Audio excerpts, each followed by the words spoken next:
Well, I think it's a powerful moment we're in. Indeed, a movement, not just a moment. It's been 6 weeks, 40 days, and 50 years since that revolutionary idea was killed along with its revolutionary dreamer, Dr. King, the Poor People's Campaign. This time it's a national call for more revival, not just focused in D.C., but in over 30 states across the country. Folks are waking up to the fact that it is a problem that today 1 in 2 Americans, that is 140 million Americans, are either poor or low income. And since 1968, during the original Poor People's Campaign, 68% more folks are in poverty. So we've got to deal with this. And that's why we're here today. And it's a beautiful thing to see that the rain has stopped, that history is on our side. John Lewis calls it the spirit of history. And I think this is a powerful moment. I really do. This is quite the juxtaposition to what we're seeing every day on mainstream media. So I first got to just give a word of appreciation to Free Speech TV. I like to call you guys the PBS of satellite.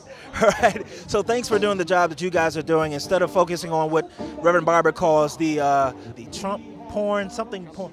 Yeah, something that mainstream is focusing on sensationalism. You guys are focusing on what is affecting everyday people. Poverty, the public interest. This is very important. So going on from here, I see voter engagement like never before. I see millennials and the youth vote being the largest voting bloc ever for the first time in November. And I see us focusing on what I call the 7 deadly sins of American democracy: voter suppression, voter erasure, this issue of purging. An estimated 1.1 million folks purged from the rolls, mostly black and brown. I see us focusing on felon disenfranchisement. I see us focusing on the corrupting influence of big money in politics. I see us focusing on gerrymandering, this issue of politicians choosing their voters. I see us focusing on vulnerable voting machines and Trojan media, both of which Russia has influenced. But not just that, also spoiled ballots, to the tune of 70,000 in Michigan alone. I see us focusing on the Electoral College, right? So I see all of these things winning, pro-democracy measures winning state by state. That's what I see. I see us looking at communities that have been dispossessed, disenfranchised, like in Florida, where there are 1.5 million disenfranchised because of a felony, right? And they've already served their time, and yet they're still barred from the right to vote. This is the type of engagement I see going forward, and that's the pro-democracy wave, not just a blue wave. I'm not concerned about a blue wave.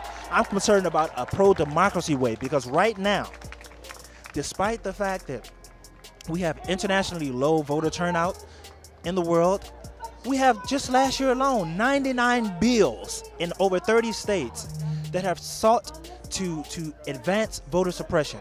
We got to say no more. And this is why The Economist has said that America is no longer a full democracy. We should be outraged about that.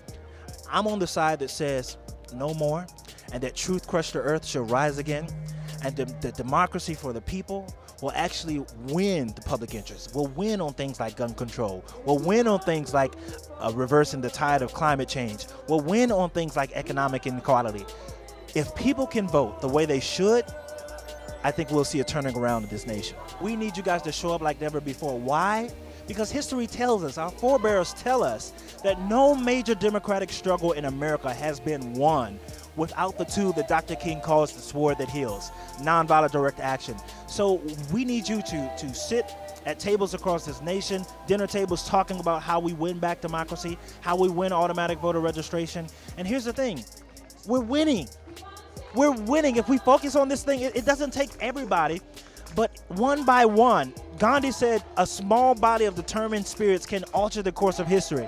I'm here to tell you that we didn't know, Democracy Spring, that we could organize the largest act of American civil disobedience 2 years ago when we marched from Philadelphia to D.C. and then set in right there on the Capitol steps. Over 1,300 of us were arrested. And now today, just 2 or 3 weeks ago, during the second week of the Poor People's Campaign, Democracy Spring was amongst 24 other organizations that pushed the Democratic Party, House and Senate Dem leaders, Pelosi and Schumer, to unveil a new democracy platform ahead of the midterm elections that would revitalize the Voting Rights Act. It would implement campaign finance reform. It would implement new ethics reform and implement independent redistricting commissions to rein in on gerrymandering. This is a huge step in the right direction, but we've got to keep the fire at their feet if we expect to win. In the words of FDR, we got to make them do it.